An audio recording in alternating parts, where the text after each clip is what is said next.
যারা দেশকে ভালোবাসে, দলকে রিয়েলি ভালোবাসে, তাদের আস্তে করে সেট করে দেবে। কিন্তু আমাদের কি করতে হবে? এখান থেকে আওয়াজ তুলতে হবে।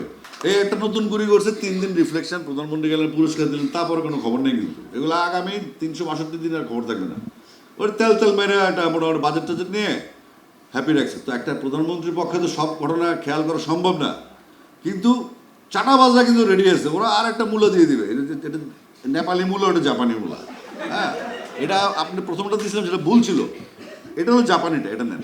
মানে আরেকটা ধান্দা এখানে। তো সুতরাং সরকারের বাস্তবমুখিতা নিয়ে আমাদের প্রশ্ন আছে। আমরা যে কোনো সেক্টরে যাই, সিন্ডিকেট, যে কোনো সেক্টরে যাই, আপনি কয়েকদিন আগে বললো যে টুথপেস্টের মতো নাকি মাইক্রোপ্লাস্টিক, মানে টেনশন একটা। মাইক্রোপ্লাস্টিক কি এটা তো জানি না। আবার বলতেছে নাকি মাছের পেটেও মাইক্রোপ্লাস্টিক। খাইতেছি কি এই মাইক্রোপ্লাস্টিক মালটা আসলে কি?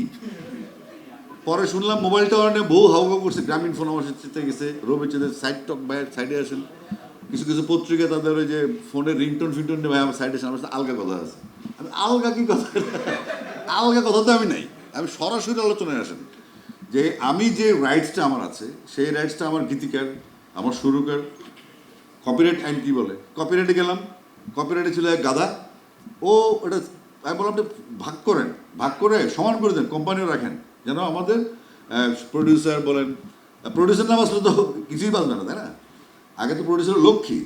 তো প্রডিউসার, গীতিকার, সুরকার, শিল্পী ভাগ করে দেন। আমি একটা ফর্মুলা দিইনি, ডুয়েট কেন হলে কি হবে দিই না। গাঁজা করছে কি আমার আইডিয়া চুরি করে সে 4 ভাগ করছে।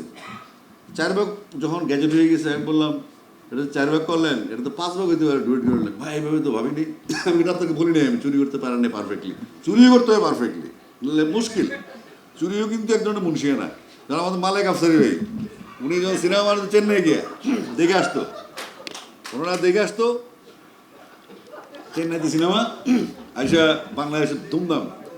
মানে আমরা তো পাগল। মালেক আফসারি সালা এমনি মিজান মানে সাপ ভূত, মালেক আফসারি মানে একটু দাঙ্গা ফেসন।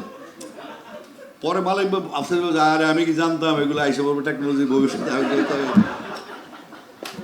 যাই হোক, এটা আমাদের রবীন্দ্রনাথের ক্ষেত্র আছে, অনুরণন না অনুসরণ বলে এটাকে।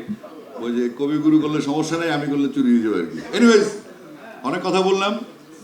আপনাদের কাছে আমি কোনো সহযোগিতা চাইবো না, আমি চাইবো আপনাদের দায়িত্ববোধ। সব ইয়াং জার্নালিস্ট এখানে আছেন, একটু মজা করে কথা বললাম। একটা বক্তৃছিলাম, কারা বক্তৃছিলাম তারা আসলে তোমার তোমার তো ওই দিবাকরের দিন বকছে কোথায় তোমার এই মানিক ভিডিওতে ইন্টারভিউ, তার তোমার ইন্টারভিউ পত্রিকা বংচঙ্ক, মানে তোমার পত্রিকা নিউজ নামে তো তোমরা পত্রিকার ক্ষমতা নেই, টিভির ক্ষমতা, তোমার নিউজ মাইসে নামে দেয়। এত বড় গুন্ডামি, দেশ স্বাধীন হয়েছে 24 সালে, বলো এই সময় সে নিউজ নামবে কেন? তাও চ্যানেল 24-এর মতো চ্যানেল থেকে নিউজ নামানো হয়েছে। মানে গুন্ডামি কিন্তু আছে। এই গুন্ডারা কোথায় ছিল এতদিন? এই গুন্ডামি হাসিতে থাকতেই পারতো না দেশে। এই গুন্ডাগুলো কোথা থেকে আসলো? এই গুন্ডাগুলো সেই চাটাবাজ, সেই চাটার দল, যারা যুগে যুগে থাকে। জাস্ট বোর্ডটা চেঞ্জ করবে, মুজিব করতে 6 বোতাম থেকে 4 বোতামে চলে আসবে। হ্যাঁ, ব্লেজারে চলে আসবে। বিএনপি আবার মুজিব কোটে নাই তো, কোট স্যুট বুটে আছে। তো আমি আর যে কি লাইভ পালে দেখবেন, ওই যে কি টিভি জানো এটা, নেক্সাসে, হ্যাঁ, সবাই পালের দেখেন ভিডিওটা। এটা বিএনপি সরকার আসার আগে একটা ভিডিও দেওয়া আছে, ওনার ভবিষ্যৎ নিয়ে বলছিলাম। এই ছাত্রদল, যুবদল, এর কেউ থাকবে না। ওই আমরা ছাত্রলীগ, যুবলীগও দেখছি, যারা দেশকে ভালোবাসে, দলকে রিয়েলি ভালোবাসে, তাদের আস্তে করে সেট করে দেবে তাকে দিয়ে। হ্যাঁ, পরে আসেন তারা কারা, তারা জানে কীভাবে ঢুকে দিতে হয়। এটা সবসময় হবে, যতদিন বুর্জীয় পলিটিক্স থাকবে, পুঁজিবাদী পলিটিক্স থাকবে, হবে। কিন্তু আমাদের কি করতে হবে? এখান থেকে আওয়াজ তুলতে হবে।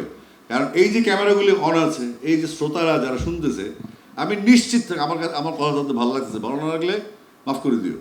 কিন্তু ছাড়বো না, আমরা মিনিমাম ছাড় দিব না। এই ঝামেলা করার জন্য আমার জন্ম হয়েছে বাংলাদেশে, ঝামেলার গানও ছড়া আমার। তো সুতরাং আমি করতেই থাকবো এটা।